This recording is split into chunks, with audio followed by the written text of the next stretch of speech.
KERA-FM Dallas, North Texas' only listener-supported radio station. If this is your kind of station, become a member of KERA-FM. Membership start at $15 a year. Give us a call anywhere in the Dallas-Fort Worth area at 263-KERA and join up.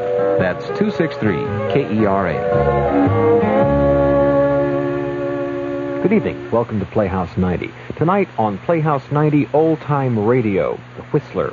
This evening's episode is A Case for Mr. Carrington. The Whistler.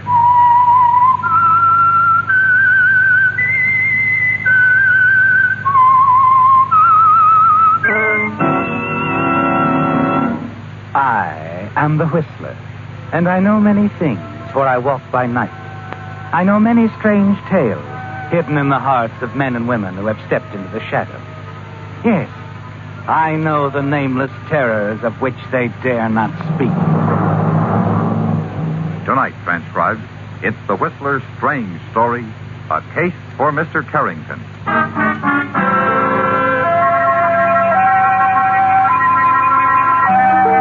As usual, on Saturday afternoons, the veranda of the Myrtle Bank Hotel, Jamaica, was a gathering point for men in white linen suits whose only talk was of sugar 24 hours a day.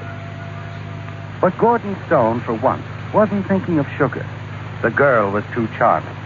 The cool, wind-blown American beauty of her too irresistible. He was admitting it to himself now. This wasn't just a passing thing with a summer tourist. He was in love, and he knew it. How's the drink? Wonderful. What is it? Myrtle Bank Punch, specialty of the house. I'd enjoy it more under different circumstances. Oh, stop it, Paula. You're not going to leave Jamaica. You're going to stay. We're going to be married, and everything will be You're perfectly... wrong, Gordon. I'm sailing next week. Now, wait a minute. That's not giving me a chance. Paula, please, stick with me just a little while longer. These things can't be done in a day. It's been 3 months. It doesn't seem so complicated, Gordon. You own part of the sugar plantation. Sell it. Just like that? It would bring a lot of money. Not enough, Paula. The interests are all split up with Wakefield, his son Wade. Only 20% is mine. Are you asking me to wait You're around not being until... fair, Paula. This is no time to desert me. Why, I'm almost ready now. What do you mean? Almost ready. Why, to talk things over with old man Wakefield. Beg pardon, sir. Oh, yes? A message for you, Inspector Carrington, waiting for you at your house. Inspector Carrington. He's an old friend of Mr. Wakefield's, dear. You'd better tell the inspector that Never mind, Gordon. I must go anyway. All right, Paula. I'll get in touch with you. Goodbye. The rumble of thunder sounds overhead as you guide the car through the outskirts of town and down the road bisecting tall fields of cane on the flatland to the north. And you wonder, Gordon, if Paula knows, if she suspects there's a reason for those accidental remarks of yours. That from the moment you first saw her, Jamaica became a prison, and the tense trap feeling inside you began to build like the storm overhead. And that now, with her final decision to leave you, it's got to break. At your house on the plantation, you brace yourself a little as you walk in to meet your guest. Hello, Inspector. Good afternoon, Gordon. Sorry I kept you waiting. Oh, that's all right. Hated to pull you away from that charmer of yours. But it's rather important, I think. You're meeting with Wakefield this afternoon? Yes, in 10 minutes, as a matter of fact. You know, of course, that the old boy's my closest friend. Went through Cambridge together and all that. I'd hate to see anything happen. What do you mean? Well, I'd never say this to him, Gordon, but frankly, I'm quite worried about his boy Wade. I understand the two of them have almost come to blows on this Eden proposition. Wade wants to sell his interest. His father, of course, refuses to consider it. Well, it's a sort of chronic condition. No, it's more than that. I think I know human character, Gordon. To get to the point, I'm very much afraid that boy's liable to do something violent. You think it's that serious? Could be, easily. Wade is capable of anything. Such as? Killing his father, for example. Oh, come now, Inspector. Oh, I've seen it before, Gordon. I know that look. He's fully capable of murder. And above all, he's got the motive. Incidentally, I see you have a copy of my book on homicide investigation. Yes, I've had it for some time. It's a little out of date now. I wrote it in the 30s while I was at the Yard in London. But there's one thing in it that'll be sound as long as there are human beings, Gordon. Given the motive, 9 times out of 10, you've got the murderer. Now, Wade's got the motive, and I'm afraid... Now, don't worry, Inspector. I want you to look out for his father, Gordon. You're with him all the time, the two of you in business together and so on. Well, you needn't say anything to him, of course, but if you suspect that boy's up to anything, I want you to get in touch with my office at once.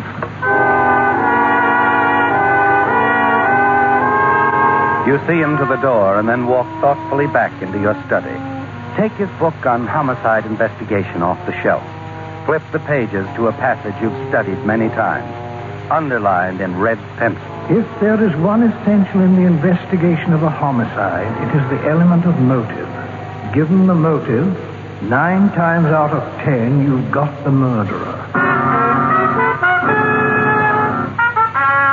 Carrington's creed, Gordon, and the key to your escape from the prison here. The open sesame to New York and Paula, and the $300,000 in proceeds from the sale of the plantation that will come to you if old Mr. Wakefield, your partner, dies. And above all, the thing that will send his son Wade to the gallows for a crime that you committed.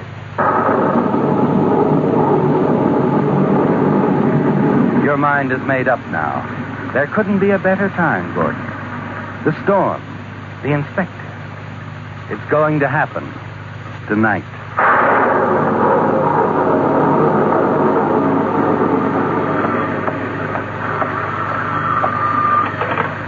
Yes?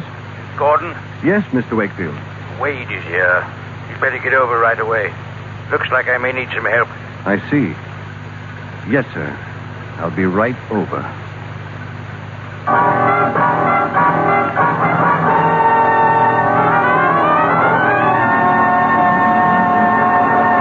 Now, back to The Whistler.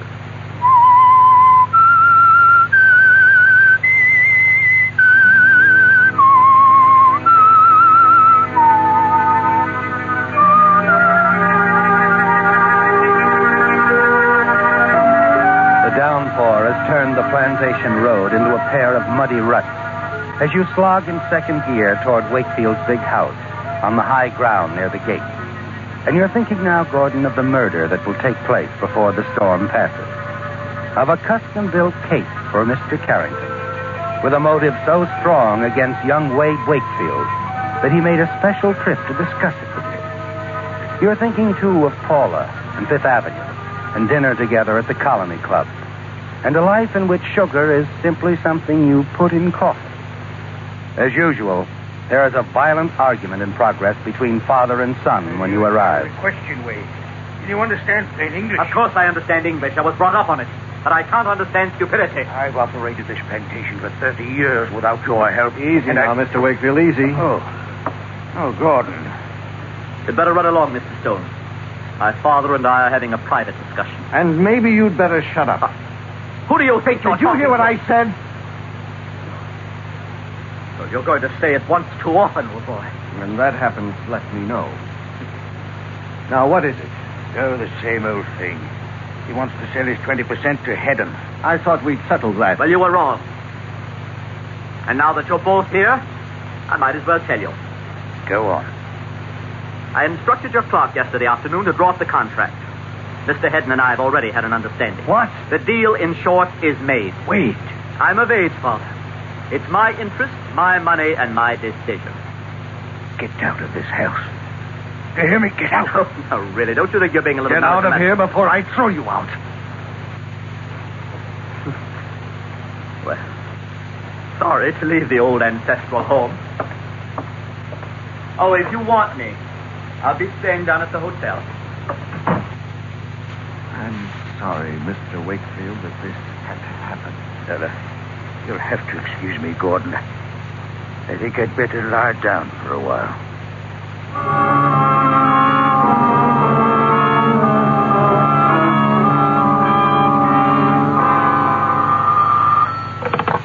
Yes?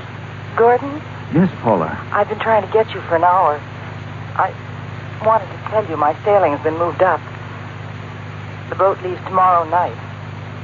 Oh. You haven't... Listen to me, dear. I'm going to see you tomorrow. We can discuss it all. You haven't told me, Gordon. Are you going to sell? I can't tell you now, Paula. I'm sorry. So am I. Goodbye. Dear. Paula. That's all right. You'll feel better tomorrow.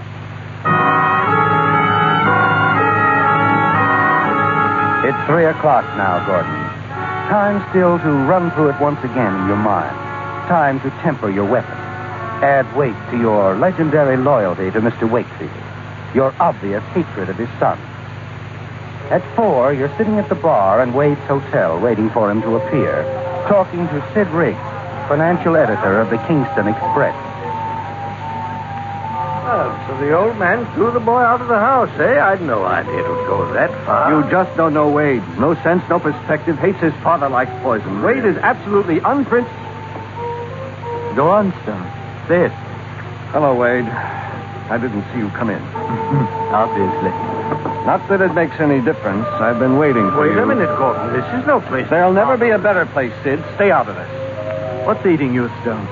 If you had any sense yourself, I'd break your neck. Now listen, I want you to get out of town. Leave your father alone. What, so the two of you can go on running the company in the same old rut, huh? Yes. If he wants it that way. What's your pitch, Stone? Where do you get off, and when? There's got to be more to it than loyalty to a stubborn old man who... Another crack like that and I'll kill you. Lord, wait, you cut it out. Leave him alone. If it's a fight he wants, I'll give it to him. I'll call the police. You can't fight in my hotel. Now, come on, Wade. Outside. You feel better. This isn't settled yet. Stone, please, Mr. Stone, don't continue it. I can't say I blame you, but the other patrons... I know. I'm sorry, Mr. Briggs. All right. It's all over. Now, there's more drinks at the bar. Come now. Perhaps if we talked in the lobby, Mr. Stone. Of course. I'm going anyway. I do hope you realize I understand your position in this. That young Wade... I know, of course. I wish he weren't staying here at all. Look, Mr. Grayson, as long as he is, you can do me a favor. Well? He upsets his father terribly. Any time you hear that he's calling or trying to see the old man, would you let me know? Certainly. Well, thank you. And I'm really sorry about what happened in there. Oh, it's all right, Mr. Stone. Gives them something to talk about over their drinks. But I hope it won't happen again. I hope it won't be necessary. Good night, Mr. Grayson. And you know that it won't be, don't you, Gordon? Because everything is fitting into place.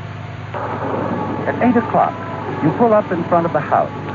Reach into your pocket for the copy of an old letter of agreement which you've been holding out until this very moment. You find Wakefield in his study. And as he reads the contract, you know exactly what his reaction will be. According to this, Wade can't sell out. Oh, Gordon, my boy, you're a wizard. An absolute wizard. Well, I thought there ought to be some out for you. It's just a matter of tracking this agreement down. You certainly found the answer. Wade can't make a move. He'd forgotten all this, eh? Yes, sir. Oh, will I enjoy telling that young... I wouldn't be too hard on him, sir. After all... He's got to learn. If he's ever going to be worth anything, he's got to learn. When are you going to talk to him, sir? Going to get him over here tonight. I'll have him here within the hour. You know, I thought that's what you do, Mr. Wakefield. Wouldn't you in my place? I think so, yes, sir. But there'll be word Wade won't take this lying down. That's why I took a little liberty, sir. Oh? I told your servants to take the rest of the evening off. You and Wade will have the house to yourself. You can shout his head off. Oh, Gordon, you're wonderful. I made no mistake taking you in as a partner. The drive across the plantation to your own quarters is pleasant, isn't it, Gordon? In spite of the mounting wrath of the storm. There's a tense, expectant feeling, some nervousness, but not enough to destroy the excitement. It's going so well. If there were any doubt that Wade would come out to his father's house, it's erased. As you let yourself in and fumble across the storm-darkened room to answer your insistently ringing phone. Hello? Mr. Stone? Speaking? This is Grayson at the hotel. Mr. Stone, you asked me to call about Wade. What about him? His father telephoned a while ago from the place out there. Shortly after that, Wade left. I'm sure that's where he's going. I see. I hope there isn't anything to be alarmed about. The way he rushed out of here and all. You did the right thing, Grayson. I'm glad you called. I'll get right over to the other house. I don't believe you can get there before he does, Mr. Stone. I'll do my best, Grayson. Don't worry about it. You hang up, smiling, knowing that your timing is almost perfect. But you'll have to hurry, Gordon. Wade can't leave that house before you arrive. You've got to murder Wakefield only a few moments after the two men argue and Wade drives off, heading back to town. Yes, you've got to go through with the one thing that can bring you and Paula together.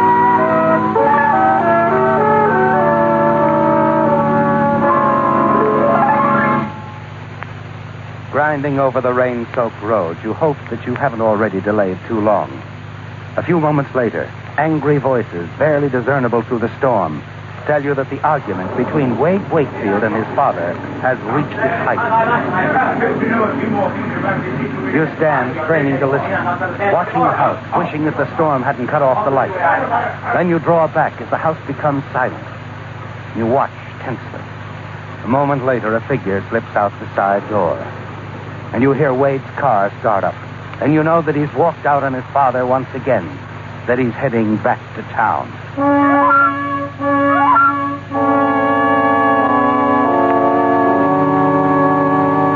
It's simpler than you planned, isn't it, Gordon? Knowing the two of them so well makes it almost mechanical. You even know where to find Wakefield in the dark house. You swing onto the veranda, climb easily up to the bedroom window where he's certain to be lying down, exhausted from his own anger. You peer in cautiously. See him on the bed, moving restlessly. Slowly, you ease the window up.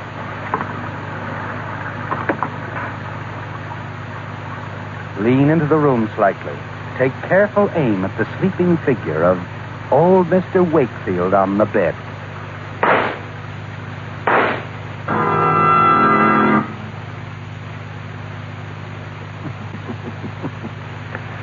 We'll be together, Paula, sooner than you think.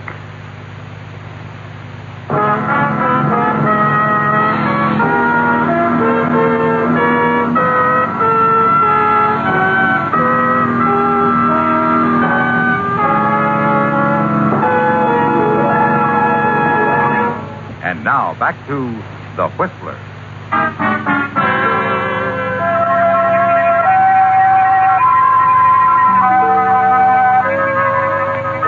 Well, Gordon, the case for Mr. Carrington is complete now.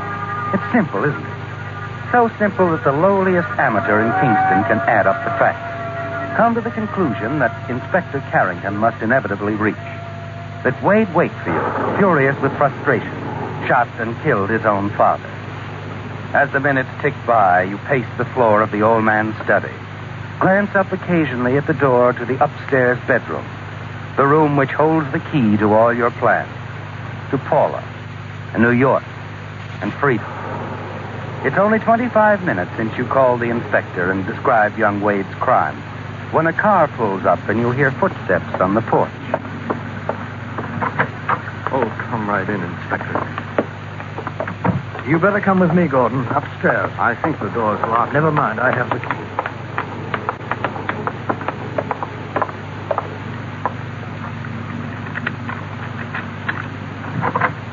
Go.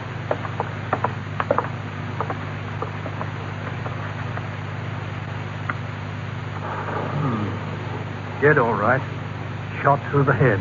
Yes, it's just as I told you on the phone. I saw Wade raise the gun and... A flash of lightning illuminates the room, and you get a good look at the body on the bed. Your knees buckle as it hits you. Of all the men in Kingston, Gordon, of all the men in the world, you've managed to kill the one man against whom